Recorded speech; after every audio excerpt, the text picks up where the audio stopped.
Peggy 18.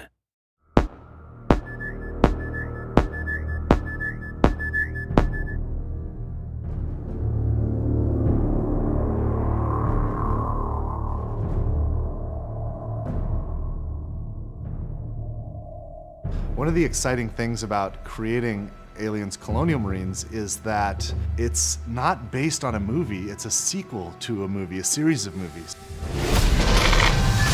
We had Ridley Scott's Alien, followed by James Cameron's Aliens. These movies defined science fiction for so many people, and it's humbling that my studio and I get to create a sequel to these films in video game form.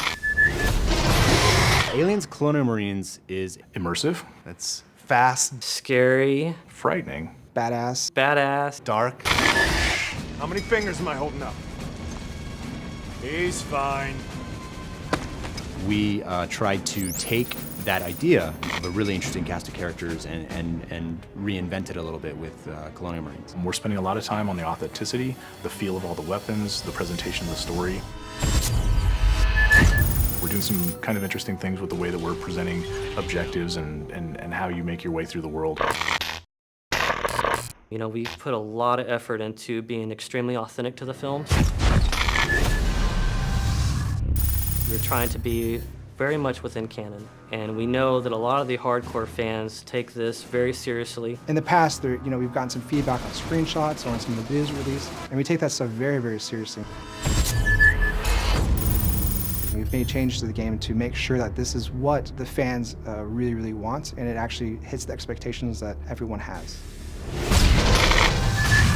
Well, for one, I think one of the similarities that you would find between Cameron's Aliens and where we are with the game is really in sort of look and feel, tone of the game. It has what you would think as if Cameron was directing himself, and at least that's our hope, is that you feel like the cinematography feels correct, you feel like the look and feel of the weapons, the way the aliens move, is something that maybe he would have done if he was directing a game like this. So we want to present something that's as compelling and detailed and beautiful and exciting as the films, but in an interactive experience.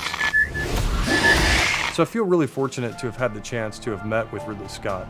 We were talking about possibly doing a Blade Runner game, which a lot of people have heard about and would love to see, and we would love to see at some point. But in that conversation that we had with him, he also knew that we were interested in making an Aliens game. So he brought out his sort of storyboards for the movie Alien, and he went through, basically one by one, and has kind of been able to explain to us some of the backstory and some of those kind of things that we've been able to incorporate in the game.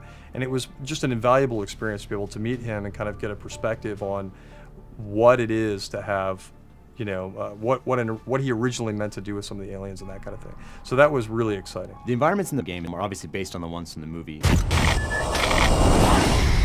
It takes place after the events of Aliens, the movie. So you're going to see 17 weeks of change. You're going to see what happened when the atmospheric processor exploded. You're going to see what the surviving aliens have done to the planet. You're going to see what Weyland-Yutani has done to the planet. You're going to see what Weyland-Yutani has done to the derelict. You're definitely going to see what happened in the 17 weeks since the events in Aliens, the film. If you enjoyed the films, you'll get double satisfaction from it because of all the connections that stays true to the canon. It's got a very strong story, it's got great action, it's got an interesting enemy, it's got interesting environments, it'll make you shit your pants from time to time. The Aliens universe is just cool. You're Aliens Marines and you've got this badass arsenal, awesome armor and gear, and you get to go kick ass. We're Aliens fans, and we've taken the risk to tell the story of what happens next. These aliens are gnarly. Like, Colonial Marines are badasses. They can handle anything, right? Except for this.